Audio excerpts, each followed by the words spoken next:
ruthless carnivore, a stereotype of ignorance, a meat enslaved selfish shore. For a habit I can only feel disgust.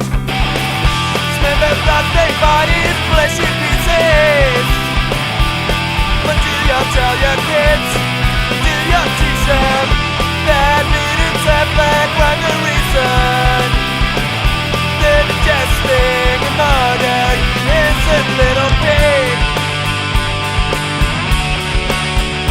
The necessity of rape to get that milk and cheese, lifetime pregnancy. With the empathy, we're supposed to be the lead of animals. All this cruelty, it's an epidemic, revolution on a whole.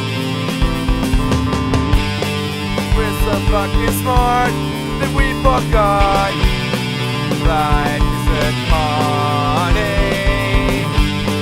More than 20 years to even function.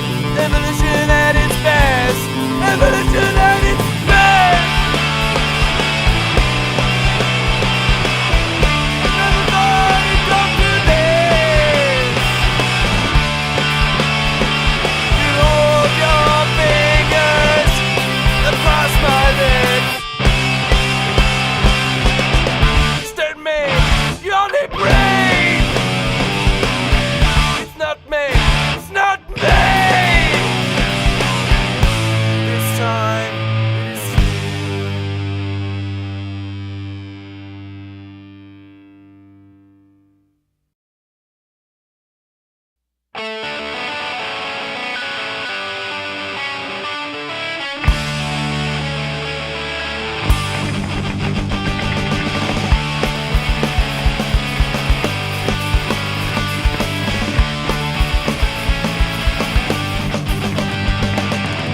Mother is more transparent than a layer of cellophane. The blind is constantly down, shutting out those reason of death. To allow and then accept because she's stupid and downright insane. The content's something more than a tiny stain. You're on my side, now that's a lie, and you know it.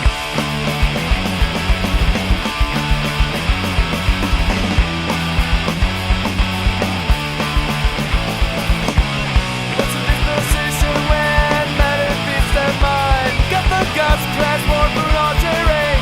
My idea of fun, but taking identity means like all nature inside. This is not your fight, although you might benefit of mine. You remain to be a slave when it won't climb the barricades. You never understand. You've been dealt a different hand. I am here to call your bluff, not by choice but birth. Decide your social group or class, so take your name, ideas, and passport, shove it up your ass.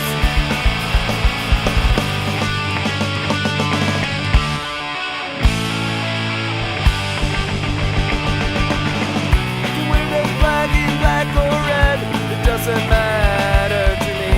You're relied upon to finish what had started. We'll be dead, we get less than we had in the start. I don't repel your help, but I will for change it through. You're more than welcome to take part.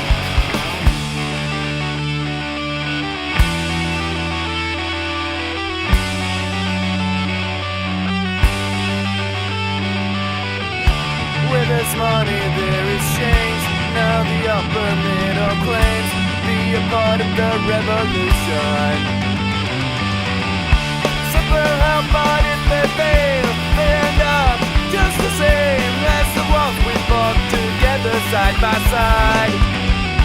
Ripper torch placed in his hand, this country purified with flame. Take away what's wrought out, carve until we reach the bottom. A state to wreck, a place to build, with basic rights get fulfilled, when justice is restored, and upheld by us all. By us all.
and won't look back upon. Think thought motives you once acted on. Thought you had the answer to everything, only need solutions, but really I did not have a clue. Some decide to stay that way, but the rest of us all realize all they know the options and the consequences. But I decided to change, gonna make the difference, finally do this the right way. I looked into myself, finding our rest and lies, neatly covered up, disguised within I overlooked the values that was brought upon me. Pressed up a moment then to shaft the dark, but I ain't fine. I ain't fine.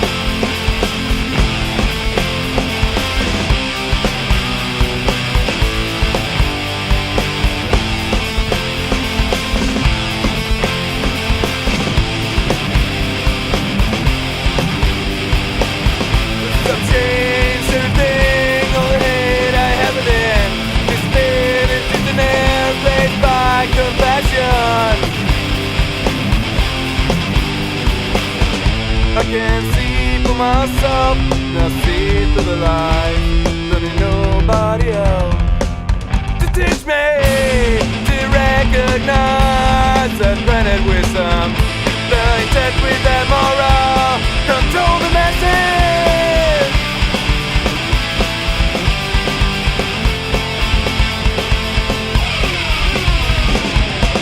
I am far from perfect, but I am on my way. I know I never get there, but I'm still gonna try.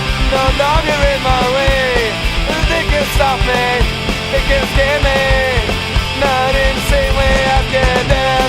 The hiccups under threat, I hate to make them pay. I'm gonna the rain away, they can't escape.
when justice fails and we with it, they have reached their goal. Now's the time to act, we got no time to wait. When our talk is useless and all remaining will behave. Talk will turn to violence, support it with exhilarating speed, and it's our destiny. But it made the price of our greed.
We most likely stay the same. But let's go.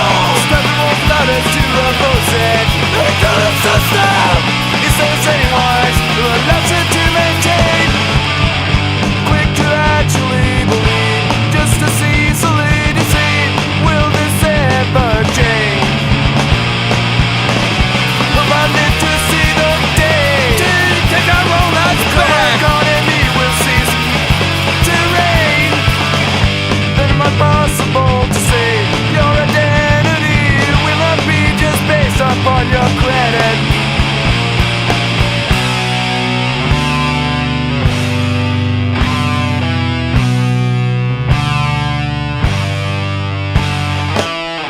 They take pride it seems until it points to this about themselves. That they're right, repeat it to yourself. It can come true. It's up to you. Yeah, you.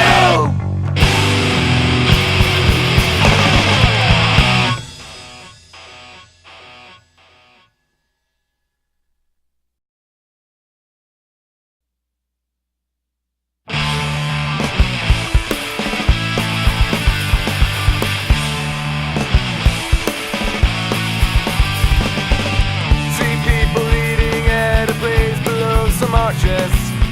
I see them smiling as a clown tell the kids it's just returned from picking their fruit right up a tree. But we host them, it really grows in a blood-stained factory. Blinded souls with knives, creatures cry so bright.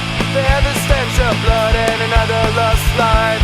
Two hands of shit routine, they're shouting out their screams. Keep on working, get warm, we're ready to serve.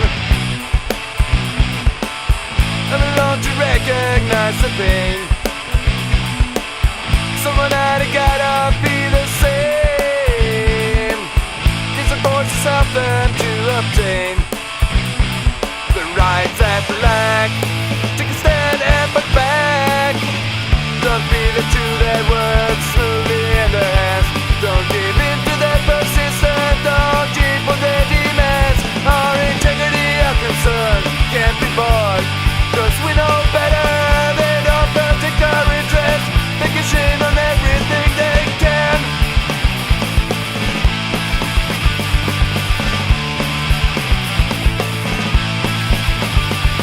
We recognize the pressure to make what we be. So much easier to fight what against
ourselves for not make the change to think of someone else. So many changes to be made, so many creatures to need aid. Through Christ's a helping hand, can you explain to me how much more proof do you need?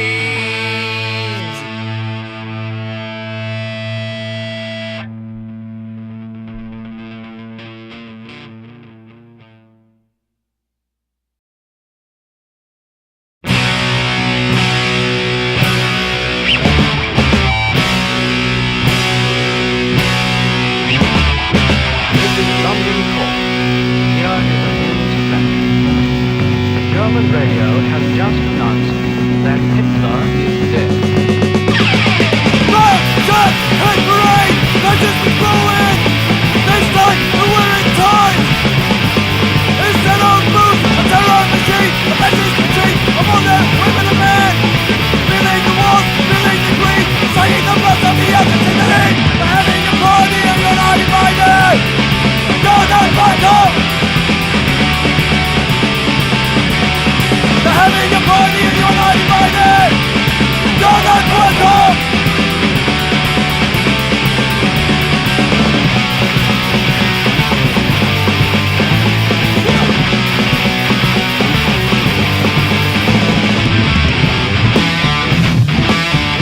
Shot, hate parade!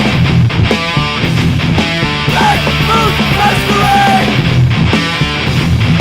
1-8 Saturday!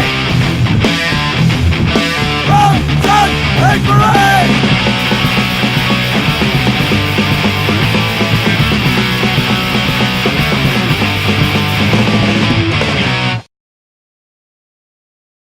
You need a license to buy a dog, or drive a car. Hell, you need a license to catch a fish. But they'll let any butt-reaming asshole be a father.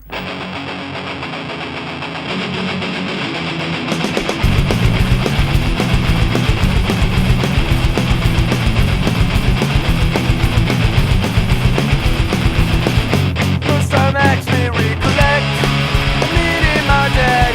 Christmas Eve, 5 years old, on the Parkwood prison, meant the world to me. And that shitty truck he had as a gift, couldn't care less. I was talking to my dad.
see me now, what kind of words would leave your mouth? I got my conscience and my dignity intact. I just go straight out to the coal. You got the credit for it, I'm told. So I guess it's on the house. You'll never be the same as me. You know you knew trade all my hate. What you did can compensate. You slayed my function behind my back. My departure, your demise, and your function is a lie. Your worth means nothing. Step right to the trap. Load up the bridge over the gap. Slowly pockets go to me. See yourself got fooled by all of this, thinking you're all great. Becoming the slave of the rated prices sponsorship. A bigger point in Christian talking shit. Question your intent. Life's been ignored for a few cents. It ain't hard to get. It won't hurt to live and let live. Catchy brains and slowly shit. If you don't have some sincerity, yes it is. You're wearing a suit that really doesn't fit.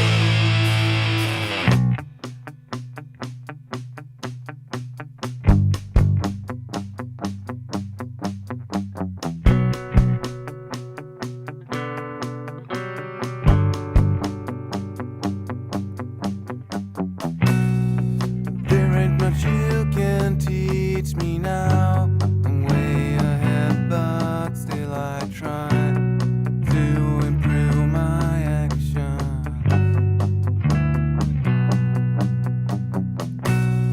I thought I was intractable before.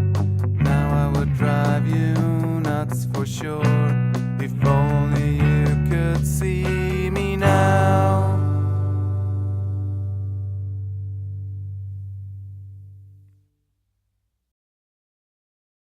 Hello, my relatives. It's good to see you here. My name, as I was introduced, my colonial name is Ward Churchill. I'm a Kituwa Band Cherokee of the Bear Clan, but because both peoples are matrilineal, and therefore our children would have been of my wife's people, I am also affiliated with the Lynx Clan, or Piju, or the Ojibwe of Onigamine and Couchiching. And my name there, actually there are two, Kines, meaning the little golden eagle, the first given name, and a more recent one which will probably surprise people familiar with my work and a little contrary to my own self-concept in certain ways, is Kizhinabe, which means kind-hearted man. I bring you greetings at any event from the elders of the Lynx Clan, of the Kituwa Band of Cherokee, my mother's people, the elders of the Colorado chapter of the American Indian Movement, of which I'm a part, and from Gworthy Lass, otherwise known as Leonard Peltier, who tonight, as I speak to you, and as I assume all of you know, continues to sit in a cage at the federal prison, Leavenworth, Kansas. Not for anything, anyone, including his prosecutor, at any point in the past 15 years has been prepared to say they actually believe he did, but rather as a symbol of the arbitrary ability of the federal government of the United States to repress the legitimate aspirations of indigenous people within its claimed boundaries to liberation. This is the anniversary of the firefight that occurred at Oglala Village on the Pine Ridge Reservation in 1975, which, according to the official histories, 2 FBI agents were murdered by Leonard Peltier. That's the official incantation, although, as I indicated, even the prosecutor is no longer prepared to say that he believes it's been established that that occurred in that fashion, that Leonard indeed murdered anyone. And often forgotten, a member of the American Indian movement by the name of Joe Stuntz Kilswright was also killed. They convened an investigation, unprecedented in its intensity in the history of the FBI, to investigate what they called the reservation murders, and that meant the 2 agents. Nobody ever investigated the death of Joe Stuntz, who was buried alongside another casualty of the counterinsurgency war that was conducted against the American Indian movement and traditional resistance of the Oglala Lakota on Pine Ridge Reservation during the mid-1970s, Anime Akwash. Both are buried on the Jumping Bull property where the firefight occurred. So before going further, I'd like to ask for a moment of silence in respect and memory of those 2 fatalities and the well over 60 other American Indian people who died during the course of that counterinsurgency campaign in 3-year period of 1973-76.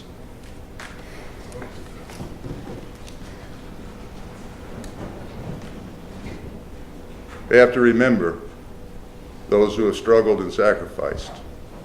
We have to remember where it is we've come from in order to understand where it is that we find ourselves, where it is that we are. And only in understanding where we are can we plot a course to a better future for our coming generations. These things are connected, and it's that understanding that motivated Leonard, it's motivated others, and has to do with the formation of his case. Because Leonard Peltier is not simply a political prisoner, although he is that. Leonard is a prisoner of war. He is a prisoner of the longest ongoing war in this hemisphere. Mention was made by Christian in his introduction of the struggle having at this point lasted a little over 500 years. That's 500 years of conquest, colonization, and genocide. It's also 500 years of consistent resistance on the part of those who were targeted for that. I've been asked to explain the case of Leonard Peltier, to contextualize, to establish a frame of reference, to allow not only the specific situations, but its significance, not only to Leonard and those close to Leonard or to American Indian people, but to everyone. And in order to do that, I really need to go at 2 lines of history that feed into the particular event that occurred on June 26th and the outcome, which is Leonard being where he is. And each of these lines of history could in themselves encompass not only a lecture, but a whole series of lectures. I've devoted entire courses to both lines. So I'm going to have to try to summarize in a very cursory or thumbnail fashion, and to try to draw out the interactivity of these things and to make them relate to other people, because they're not simply Indian issues, they're not simply American Indian movement issues, they're not simply any specific group's issues. They are issues that impact, have ramifications for every single individual, not only, I would argue, in the United States, but given the United States' ability at the present time to project itself, impose itself as a dominating force in the world, it affects ultimately everybody on the planet. And I don't believe I'm overstating the case, but I'm going to try to draw this out. It's going to take me a while in some sort of a coherent sense, and then maybe we can have some interaction, a little bit of rough and tumble, get into things that I'm going to necessarily, in the course of trying to collapse this into very compact parameters, gloss over, miss, things that are of interest to you, or things that are left unclear. So the first thing, I'll take the first things first, and the first thing here is the first people. The people who were here on this land, in this hemisphere, on that day, 500 and almost 10 years ago, on the 12th of October, 1492, when a lost Italian seaman flying the flag of Spain washed up in a beach in the Caribbean, half a world away from where he thought he was, and got himself known as the Great Navigator. Yeah. The outcome of that process. The outcome of that process in the area of North America, referred to as the United States, is that the original people's holding, the first people's holdings in terms of real property, that is to say land, been reduced by, on official estimate, 98.5%. Actually, it's closer to 97.5%. The population also, realistically speaking, was reduced during the same period of the geographical expropriation by 97.5% as well. The net holdings in aggregate of native North America within the 48 contiguous states portion of the continent comes to about 50 million acres. Now there's a certain irony or set of ironies that are embedded in this. First off, 50 million acres divided by the 2 million odd Indians that the federal government acknowledges as being such comes out to 25 acres per Indian, and 25 acres per Indian makes Indians, on a per capita basis, the largest landholding group in North America, despite the massive expropriation of property. Still, today. And within that 25 acres per Indian, in its aggregation to 50 million acres, you find 2/3 of what the United States of America today claims as its domestic uranium reserves. You find roughly 25% of the readily accessible low sulfur coal. You find 20% of the oil and the natural gas. You find such bauxite as is mineable in North America. You find copper, you find iron ore, you find industrial grade diamonds, you find a whole list of mineral resources. You find renewable resources like the last virgin timber stands, 50% of the salmon harvest in the Pacific Northwest, preeminent water rights throughout the arid West, where the entire population of Southern California at least seems to be moving all of a sudden. All of that in dominant society terms can be equated. Those estimates can be computed on the basis of dollars. The uranium's worth so much in its estimated quantity. The coal is worth so much in its estimated quantity. The gas, the oil.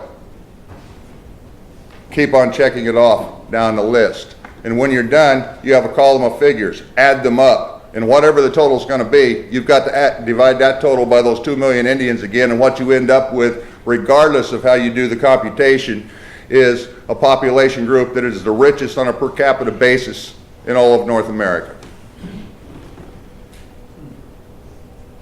That again is right here, right now, today. How many of you in the room know a rich Indian? Now, I'm not talking about Bill Gates rich or even Rockefeller rich. Nobody ought to be that rich. But as the dominant society, as the settler society computes wealth, this is a wealthy group on paper. That's the nominal situation. What's the practical reality? Well, I've been using government data to paint the profile thus far, so for consistency's sake, allow me to continue to use government's data. American Indians, according to the government's data, right now, still, again, today, keep things in a current framework. It wouldn't have been different 25 years ago, and it wouldn't have been different 50 years ago. Okay, but right now, in the year 2001, American Indians are far and away the poorest population aggregate overall on the continent, experiencing the lowest lifetime and annual incomes, the highest rate of unemployment. I won't belabor you with the whole data set. The upshot of that is that you have a set of conditions. Okay, let me go to this impoverishment. Let me simply say this. We're not talking about being poor in the sense that you can't buy a new car when you decide to. We're not talking about not being able to change houses and upgrade. We're not talking about anything that relates to an advanced industrial state's sense of impoverishment. We're talking about people living on the Pine Ridge Reservation on a per capita income of $2,000 a year. You're talking third world level in poverty, right smack dab in the middle of the United States. You're talking unemployment rates that are not uncomfortable, but catastrophic. You're talking about 90th percentile unemployment on Pine Ridge every year for the last 50 years. You're talking about 60th percentile unemployment for Native America as a whole. That's the nature of it. And that computes into certain other factors as well. Sticking still with the federal data, you find that American Indians experience the highest rate of death from things like exposure and malnutrition. You find that American Indians experience the highest rate of death from things like infant mortality, 14 times the national average. You find that American Indians experience the highest rate of death by decisive margins with readily curable communicable diseases, and also rates of death that are unparalleled anywhere else in North American society from things like plague disease. Cut to the chase on that, you have reservation-based American Indian men experiencing a life expectancy of about 44 and a half years at the turn of the millennium. You find American Indian women living on reservations have a life expectancy about 3 years longer. And that sounds like maybe American Indian women are doing better than the men. But then you peg the male longevity statistics of American Indians against that of the general population male, which is 71.8 years, okay? And you do the same with a female, and you find that the female in the general population outlives the male by approximately 8 years on average, and therefore proportionately American Indian women are actually doing worse than the men, although they're living 3 years longer on average. They have a 5-year greater deficit in terms of longevity as compared to their non-Indian sisters overall. These are longevity data that would be applicable to the overall American population in 1890. So we're a century behind the rest of the country in terms of quality of life, as they call it in San Francisco. And you might want to make the connection between the vaunted quality of life in San Francisco on the one hand and the degradation of living standards on American Indian reservations on the other, because there is a direct relationship between those two things. As Eduardo Galeano put it with respect to North America and the southern cone of South America, your wealth, he said, is our poverty, and that's exactly and equivalently applicable to the relationship between the dominant or the settler society on the one hand and native North America on the other. Now, how does that work? That works off the basis of something that was articulated most clearly in the Lone Wolf opinion of the Supreme Court in 1903, when the court announced unilaterally and rather arbitrarily, but drawing on some historical precedent, that the United States enjoyed a plenary authority over American Indians. That translated into normal people's talk means that they have an absolute and unchallengeable authority to make decisions in behalf of Indians. Okay?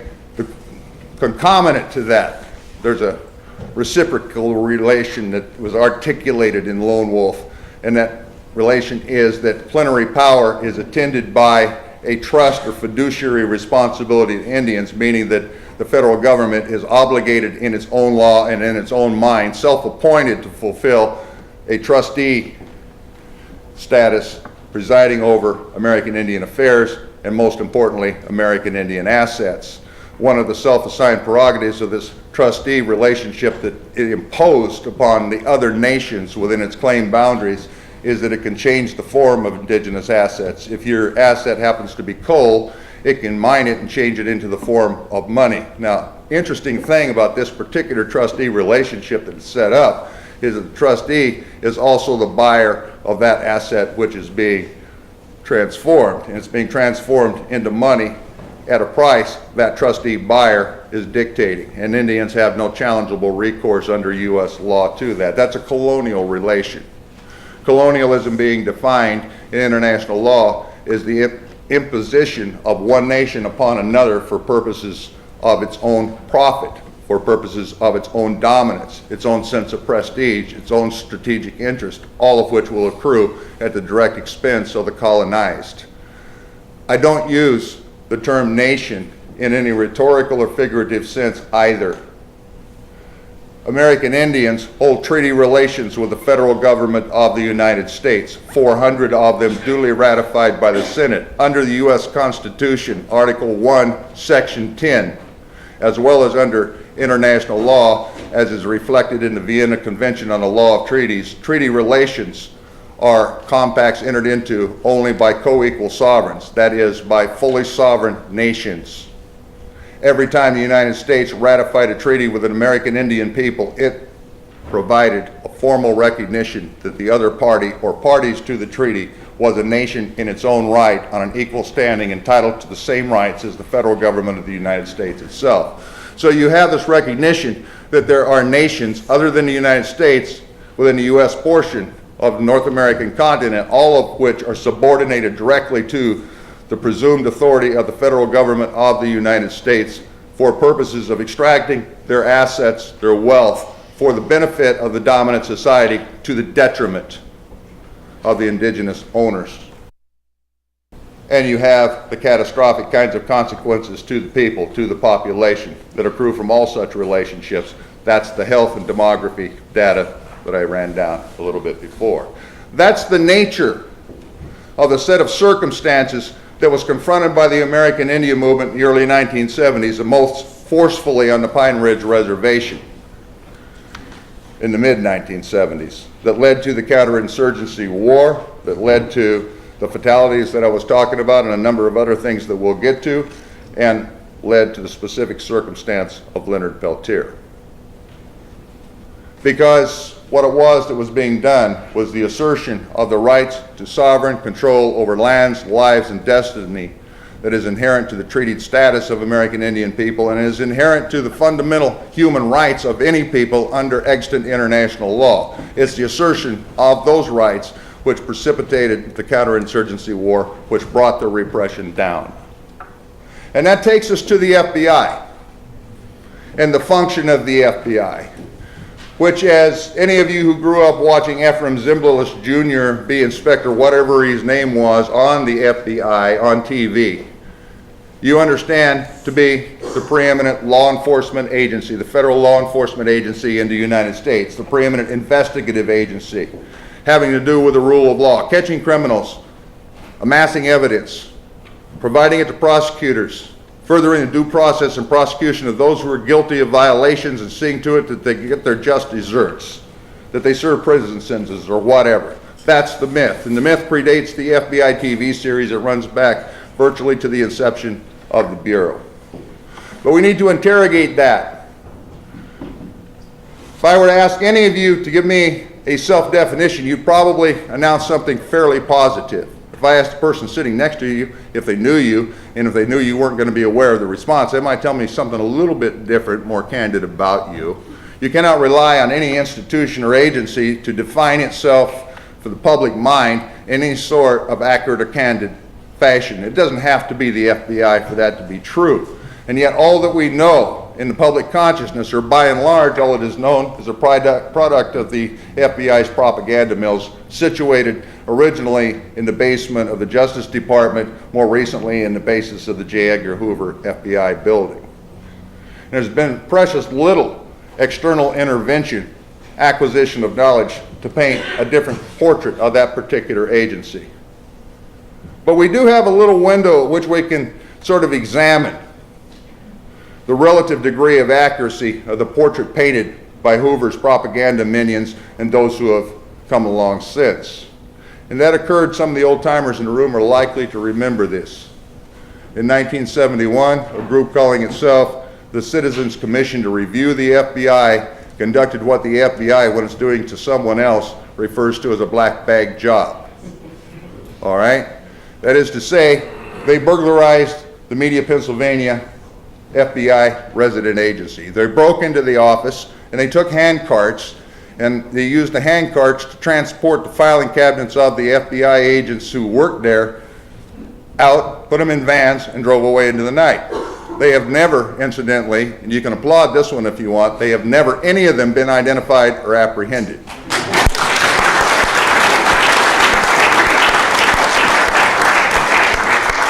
Stoke the fires of imagination, draw a lesson from that, and figure out what you can do with the information. But do not expect me to commit sedition by telling you exactly what I meant by that, all right?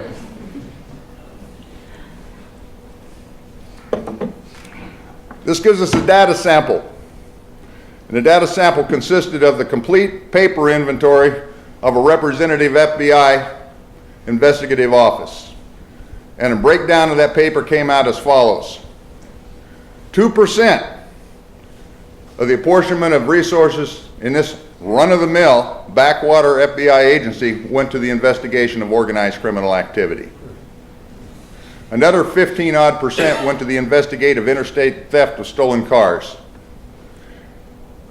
Another chunk of it had to do with routine administrative processing, bringing us up to about 30% of the whole. And the remainder had to do with the monitoring and suppression of the political activities of the citizens. Now, there's various forms of that. There was stuff on, well, in that period you had a lot of what we referred to as armed expropriation, bank robbery, but for political reasons occurring. They had a lot of paperwork on that, as if they expected a whole gaggle of revolutionary bank robbers to set up shop in a motel in downtown Media, Pennsylvania, and make themselves available to these agents whose career trajectories were not exactly promising, or they wouldn't have been in Media, Pennsylvania in the first place, you see. So maybe it would have been a pretty good place to hide out. Who knows? Maybe they needed the paperwork. But this was politically focused, although it was nominally criminal. Another big chunk of it had to do with draft resistors, their whereabouts. I mean, this was a catastrophically important problem for the whole country, no doubt. So about a third of their overall energy was chasing people around for not having voluntarily gone to the slaughter mills in Vietnam, or to participate in that anyway. And the rest of it had to do with monitoring students, clergy, PTA groups, a YMCA chapter. Another is thought to be engaged in politically objectionable activity. You have to tag that right there. Who's making a determination as to what is politically objectionable? Well, the Bureau was making that determination for itself. And basically the calculus works like this. If you were anywhere to the left of Attila the Hun, you were subject to FBI investigative activity. The further to the left of Attila you managed to get, the bigger your file became. And that was also when it was first made a matter of public awareness that there was something going on in the Bureau called COINTELPRO. COINTELPRO. Nobody knew what it meant at the time. People sort of trying to work it out as an anagram. What is this? The stuff that they're talking about in here looks kind of ugly, but what is this COINTELPRO thing? Well, it turns out it's usually referred to as a cryptonym because it was a secret program, and it was a contraction of the words counterintelligence program. Now, the FBI actually has a mandate to engage in counterintelligence activity, but that's not secret. The particular operations are conducted in a manner of secrecy, but the fact that there is a counterintelligence division in the FBI is no secret.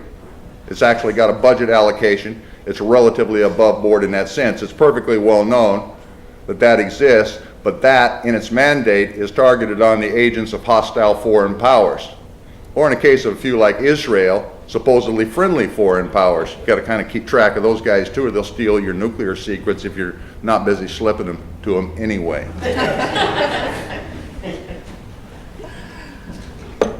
COINTELPRO, in its secrecy, was indeed a counterintelligence program, but it was a counterintelligence program of a different sort. This is the one that was mounted by the Bureau as a matter of systemic, centralized, controlled activity to suppress the activities, politically speaking, of American citizens themselves. And the reason it was secret is because that was flatly illegal, constitutionally prohibited activity. You see, when you're targeting saboteurs, spies, espionage rings, and so forth, the agents of hostile foreign powers, constitutional protections do not apply. The rule of the game in counterintelligence hasn't got a thing to do with investigation providing evidence, bringing about a prosecution and a sentence in prison as a punishment. It has to do with neutralizing the target. And you neutralize the target by whatever means, up to and including outright assassination, which has been done a number of times. No holds barred, bared knuckle kind of activity. You eliminate your opponent, you cause them to stop doing by whatever means are available and necessary to you. You cause them to stop doing whatever it is they're doing that made them the target of the counterintelligence probe in the first place. You understand? Well, if it's a Russian spy, it's not exactly like they're going to file an appeal. It's not exactly like they're going to file a suit either. It's sort of like the rules of the game. But now when you're dealing with U.S. citizens, supposedly your government cannot simply have your brains blown out because you're engaged in what it considers a politically objectionable activity. Political liberty, the advocacy of political ideals, even though they may be contrary to those of those in power, even though it may even be reprehensible to the general population, is a constitutionally protected activity. And the nature of COINTELPRO is that it was directed at suppressing anything outside the very narrowly drawn parameters of acceptability embraced by the director of the FBI, J. Edgar Hoover. And as it turns out, this was not an especially new situation. The very fact of its duration and the fact that the FBI had all along apportioned its resources in a way comparable to that revealed at Media, Pennsylvania, indicated that the FBI had a function overall very different from law enforcement per se, or anything that could be arguably included under the overall rubric of law enforcement. Ultimately, it was an entity created right from the get-go, and I'm going to explain in a minute, even from before its get-go, to take the order of business as it encountered, business as usual, and preserve it. That the status quo, the structuration, socially, economically, and politically in the United States is such that there is a place assigned to everyone, at least by virtue of their membership in some rather arbitrarily defined groups. Groups like, oh, I don't know, blacks, Asians, South European immigrants, women, homosexuals, American Indians, Appalachian miners, and other poor whites. Name a group, there's a place. And the function of the Bureau is to make sure you stay in your place. And for people whose place is relatively privileged, that's a good thing. And that's who created the Bureau. For those who are not so privileged, and depending on the degree of lack of privilege, it becomes less and less a good thing.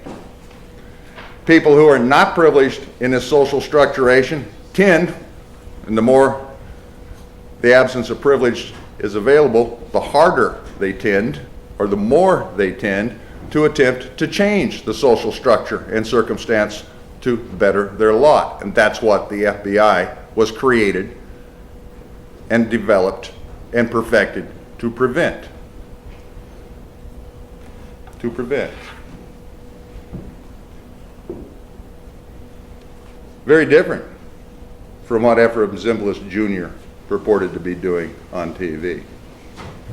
Now, remember, as we go through this, that the place assigned to American Indians is to serve as resource colonies internal to the United States so that there can be extraction of strategic and commercially valuable minerals and other things fueling the American economy while existing in lives conveniently out of sight and mind of polite society as they quietly, or even not so quietly, there's not going to be anyone around to hear them, starve to death or freeze to death in the localities which they were consigned during the formation of the reservation period. That's the place. And that's what it was, the American Indian movement. Leonard Peltier, the resistors on Pine Ridge, and others elsewhere were bent upon changing. When did this begin? Because you always hear it. You know, there's some really nasty stuff going on. I mean, look at the Rodney King case. After all, there's this other case down there in New Orleans where the police were running this racketeering enterprise, shaking down and sometimes murdering tourists and drug dealers as well. And then there's this falsification of evidence in order to take drug dealers out of the community in Philadelphia while the police take over their drug distribution networks. And then there's the LAPD, and then there's the Chicago PD, and you know, if things keep going on this way, we're going to end up in a police state. Well, maybe we want to interrogate this beast a little more to find out if we really have a need to be concerned that we're gonna end up in a police state, as opposed to maybe at some point, and the question would be when, already got there. Instead of trying to prevent something, we need to be figuring out how to undo something, and it's a radically different project between those two things. It has to do with consciousness. It takes, I guess, a framework of analysis to approach the thing. And let me submit one to you, because it's sort of the operant one that I'm utilizing not only in this talk, but in most of my work. And it came from one of the founders of the Black Panther Party across the bay in Oakland, Huey P. Newton. And Huey had the ability to encapsulate relatively complex ideas in a couple sentences and make them accessible to people. This is a political proposition, and we're talking about political elements and dynamics here. We're talking about political goals and objectives and political agendas and political processes and procedures. And that's what the Panthers were talking about. And Huey quite explicitly so. He said we're political beings. We're engaged in a political struggle. This is all about politics. But in order to be about politics, you have to understand what politics is. Politics, he said, is the ability to define a phenomena and cause it to act in a desired manner. Simple as that. Heavy statement, actually, when you break it down. Heavy in terms of what it is that goes into causing the phenomena we're up against to act in a desired manner. Usually to go away is the desired result. How to make them go away becomes something worthy of some serious consideration. But what gets glossed over in placing the emphasis there is in order to cause it, no matter how heavy the proposition of causation may be, in order to cause it to act in a desired manner, you first have to be able to define the phenomena. If you can't define what it is you're up against, you are just sort of like throwing darts with a blindfold on and hoping you at least hit the wall where the board's hanging. Sometimes you get lucky and nail a bullseye, but that's all it is, it's luck. You need something more than luck on your side if you're going to go up against phenomena like the FBI, like the aggregate power of the United States in its statist construction. So we need to look at when the FBI became the FBI in the sense that we're talking about it here. It became this political police force at a national level. And where you have a political police force at a national level, let me submit to you, you have a police state. There's no other way to view it. Well, that sense of things, we've had a police state in a formal sense since they created this monstrosity in 1913. But I'm going to argue right here and now that it predates that by a fair sight. I'm going to argue that it actually begins in 1852, the day a former Irish Fenian radical by the name of Alan Pinkerton hits the city of Chicago and decides he's going to establish a detective agency. Now, from the inception of the Pinkerton Detective Agency, you have the rudimentary ingredients of what it is we're up against today. Because, believe it or not, Ronald Reagan wasn't the first freak to run around talking about privatizing federal services. The idea of cost-cutting in Republican circles dates back to the Lincoln administration and Civil War.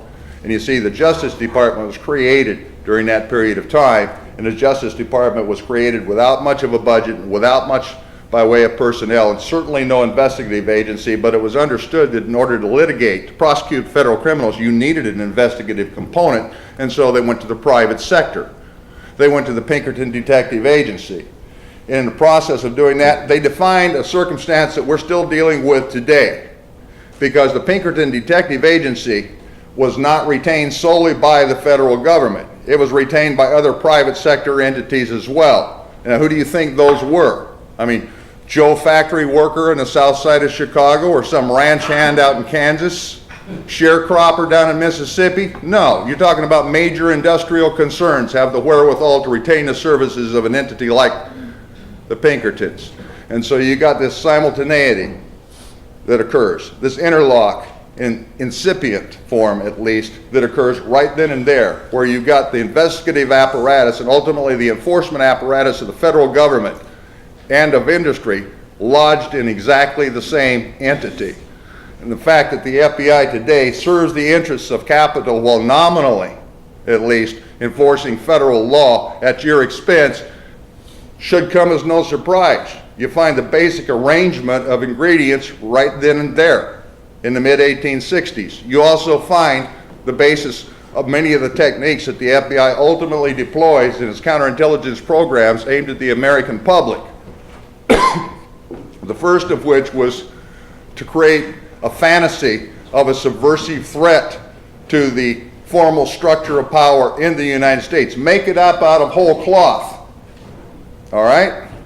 That way, you don't have any particular problem in solving the case. Since you invented it, you can solve it. You can take the credit. You can be Superman in terms of sleuthness in the process of doing that. They invented an assassination plot against Abraham Lincoln. There's no evidence anywhere that such a plot existed. Pinkerton announced it, then he intervened. He provided security service to Abraham Lincoln on the way to the inauguration. Guess what? Lincoln got inaugurated, okay, and that was a proof advanced by Pinkerton, and he was amazingly successful in thwarting the plot. As a technique, this becomes embedded in Bureau operations. Let's consider a couple of them. 1970, you have something in New York City called the Panther 21 case. And what was the Panther 21 case about? It was a claim by federal and collaborating New York Red Squad police personnel that the leadership of the Black Panther Party's chapter in New York was plotting to blow up subways, police stations, and the botanical gardens, along with several department stores using aerosol cans and enough black powder to fill a matchbox. Yeah. Well, Macy's didn't get blown up. The botanical gardens is still there. The subways are still running. None of that stuff happened. Therefore, this timely intervention, even though all of the defendants ultimately were acquitted, was averted, they argue, on the basis of their infiltration and manipulation of the Black Panther Party.